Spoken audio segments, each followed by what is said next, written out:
Hi, my name is Talia. Welcome if you're new. Welcome back if you're not. I'm an incoming third year student at UC San Diego studying chemistry and minoring in science education. This YouTube channel is an extra resource for anyone who may be needing some help in their chemistry classes. In this video, I'm going to be going over different kinds of nuclear reaction problems you may be seeing in your homework or in your class, and kind of giving you a thought process to solving them. So if you need some help with that, keep on watching. And without further ado, let's get started. All right, hair's up. It's time to get started. As always, I'm going to be looking at the slides on my iPad, but you should also be seeing them on your screen. So there are two different kinds of problems we're going to go over today. The premise of them are the same, that you're just going to be filling the blanks in the nuclear reaction problem. And the two kinds are determining the kind of radiation that happens and determining a missing isotope, so either the starting or the final one. All of these problems are kind of algebraic, but we're going to work through them together. So there are some general ways you can go about solving these problems, and it has to do with the numbers you are given in the nucleide symbols. So remember that they have a mass number, which is the number on the top, and then the number of protons, which is the number on the bottom.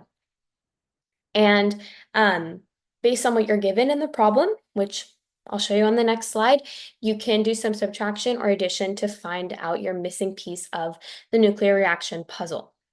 Also, sometimes you can have neutrons in the reaction, and you account for them similarly, where you will just account for that one neutron that affects the mass number. So here's an example of what I'm talking about. In this problem, we're going to determine the kind of radiation that is taking place. So as you can see, we start with 235 and 92, and that's uranium. We know our product has 231 as the mass number and 90 protons. So we know that there's another component that's accounting for 4 atomic mass units and 2 protons. So that will make up the nucleide symbol, and that is the symbol for alpha radiation, or an alpha particle, which we write like that. So you can do algebraic manipulation in order to figure out what you're missing. All right, in this kind of similar, we are just now finding the missing isotope, but we're going to go about it the same way. So we start with 222 and 88, and we know that we have an alpha particle emitted on the other side. So that accounts for 4 from the mass number and 2 from the number of protons. So 222 minus 4 is 218. So we know that our missing isotope has to have 218 as the mass number, and 88 minus 2 is 86. So we know that the missing isotope has to have 86 protons.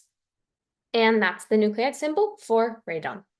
So we can also double check our work. We can look at our product and say, okay, 218 plus 4 equals 222, and 86 plus 2 equals 88. And so we know that all the atomic mass units and the number of protons are accounted for. All right, we're going to do another one. This has multiple components on each side, and there's also a neutron in here. So we're going to want to account for our total atomic mass and our total number of protons on both sides. So on the left side, let's start at the top.